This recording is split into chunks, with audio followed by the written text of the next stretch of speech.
Corona time में जो economy जो सबसे खराब दौर से गुजरी है पिछले 50-70 साल में, उस समय हम पीक पे हैं। क्यों? क्योंकि हम लोगों की मानसिकता थी टैक्स चोरी की।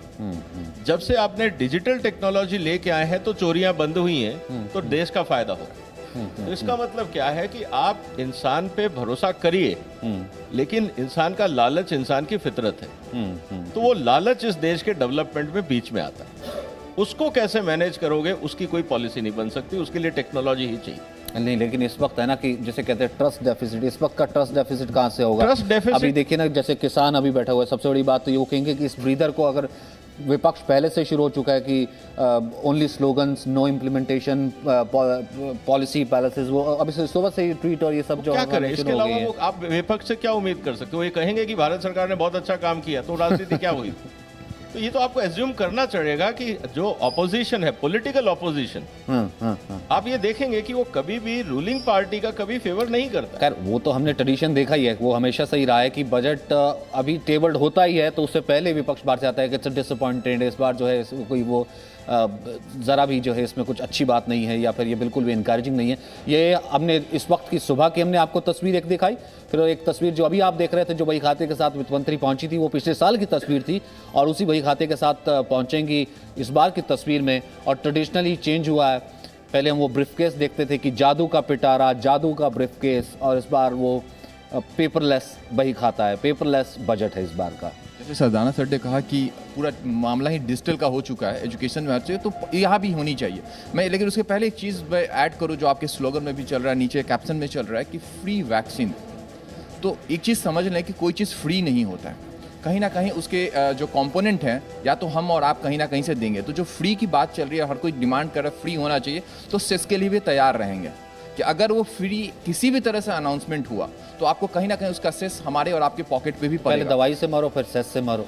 तो सर आम आदमी तो ये कहेगा कि पहले मैं दवाई से मरा और इतनी जॉब चली गई और मैं सेस से मरूंगा। और एक चीज और मैं ऐड करूं इसके अलावा, एक जो आपने उस समय मुझे कहा था कि जो बेनिफिट हो, मुझे एक चीज और भी लगता है कि कहीं ना कहीं एक तो जैसा कि मेडिकल है, मेडिकल में बहुत बड़ा गुंजाइश है जहां पे टैक्सेशन को कहीं ना कहीं गवर्नमेंट चेक करेगी। उसके अलावा जो रेट है, कहीं ना कहीं रेट को सिंप्लीफाई करने और उसको थोड़ा सा आप कह सकते हैं रेगुलराइज करने की कोशिश की जाएगी। जो कॉर्पोरेट टैक्स है, जो इंडिविजुअल टैक्सेस में बहुत डिफरेंसेस है आज की डेट में, तो गवर्नमेंट उसमें कहीं ना कहीं कुछ ना कुछ ऐसा करना चाहेगी जो कि कितना इम्पैक्ट करेगा। लेकिन वो एक चीज हिमांशु आपने बोली थी कि हाथ से देती दूसरे हाथ से लेती, वो ये आप बोल रहे, मैं नहीं बोल रहा हूं। ठीक है, पिछली बार 5 लाख पे जो हंगामा हुआ था मुझे आज भी याद है। 5 लाख एग्जाम्प्ट तो है, आज भी याद है, लेकिन 5 लाख 1 रुपया जैसे आया उसके बाद सबकी बोलती बंद हो गई थी। आयकर के बारे में बात तो बहुत होती है, लेकिन आयकर से कलेक्शन कितना है? मुश्किल से 20% भी नहीं होता है। बार बार हम आयकर की बात करते हैं, कितने लोग देते हैं? मुश्किल 2-3 करोड़ लोग देते हैं 160 करोड़ में, 5 लाख करोड़ अब तक टच करने जा रहा है। तो मैं देख रहा हूँ कि आयकर की बात बहुत होती है, टीवी चैनल में भी होती है, अखबारों में भी होता है। टैक्स तो दूसरे मदों से आता है। मनमोहन सिंह को मैं धन्यवाद दूंगा, जीएसटी लाने में, मतलब उस समय तो सर्विस टैक्स के रूप में लाया गया, उनकी इजाद किया हुआ है, उन्होंने लाया। और शुरुआत हुई 20,000 करोड़ से, बीएसएनएल का कनेक्शन है या एयरटेल का कनेक्शन है, उस पर टैक्स लगना हुआ। धीरे धीरे इतना बड़ा विस्तार हुआ है। ठीक। इस वक्त वित्त मंत्री पहुंच चुकी है, वित्त मंत्रालय। तस्वीरें इस वक्त आ रही हैं, सीधी तस्वीरें। वित्त मंत्री पहुंची हैं, निर्मला सीतारमण वित्त मंत्रालय, और इस वक्त वित्त मंत्रालय में वो जाती हुई, जहां पर अनुराग ठाकुर ऑलरेडी मौजूद है। ब्रह्मा इस वक्त हमारे साथ मौजूद है। ब्रह्मा, जरा बताइए इस तस्वीर पर वित्त मंत्री पहुंच चुकी वित्त मंत्रालय। बिल्कुल देखिए, अभी वित्त मंत्री पहुंच चुकी हैं। मैं आपको तस्वीरें भी दिखा रहा हूं नॉर्थ ब्लॉक की, जहां पर अभी कुछ मिनट पहले निर्मला सीतारमण पहुंची हैं, और इसके पहले अनुराग ठाकुर तकरीबन 10 मिनट पहले घर से निकले थे और वो भी पहुंच चुके हैं। यानी अब दोनों मंत्री आ चुके हैं और कुछ देर बाद यहां से निकलेंगे राष्ट्रपति भवन के लिए, और इसके बाद कैबिनेट में जब अप्रूवल होगा बजट, और इसके बाद संसद में 11 बजे पेश होगा। यानी अब कुछ ही महज 2 घंटे, 2.25 घंटे आप कह सकते हैं कि 9 बजने वाले हैं, 8:45 हो गए हैं, और 2 घंटे बाद बजट का पिटारा खुल जाएगा संसद में जब बजट पेश होगा। और देखिए सचिन, वित्त मंत्रालय के बाहर किस तरह की हलचल है वो तस्वीर देखिए, और ये आप तस्वीरों में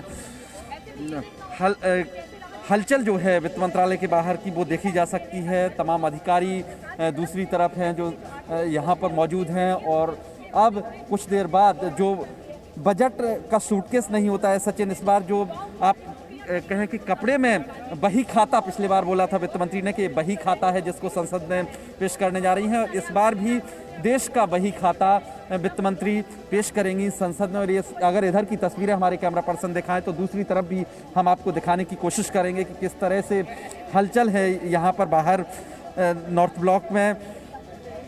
बही खाता देश का पेश होगा जिसमें क्या आमदनी हुई है और क्या किसको मुनाफा होने जा रहा है, यानी किसको फायदा होने जा रहा है, अर्थव्यवस्था किस तरह से रफ्तार पकड़ेगी, उसके लिए क्या क्या स्टेप्स उठाए जाने हैं, उसका वित्त मंत्री जनता के सामने खुलासा करेंगी। संसद के भीतर तमाम सांसद इस बार जो बैठक व्यवस्था है वो उसी तरह है, यानी लोकसभा, राज्यसभा और सेंट्रल हॉल अलग अलग जगह सांसद बैठने की व्यवस्था है। कोरोना के चलते सामाजिक दूरी सोशल डिस्टेंसिंग रखी गई है इस बार भी। Presenting B News app available on Google Play and App Store. Download it now.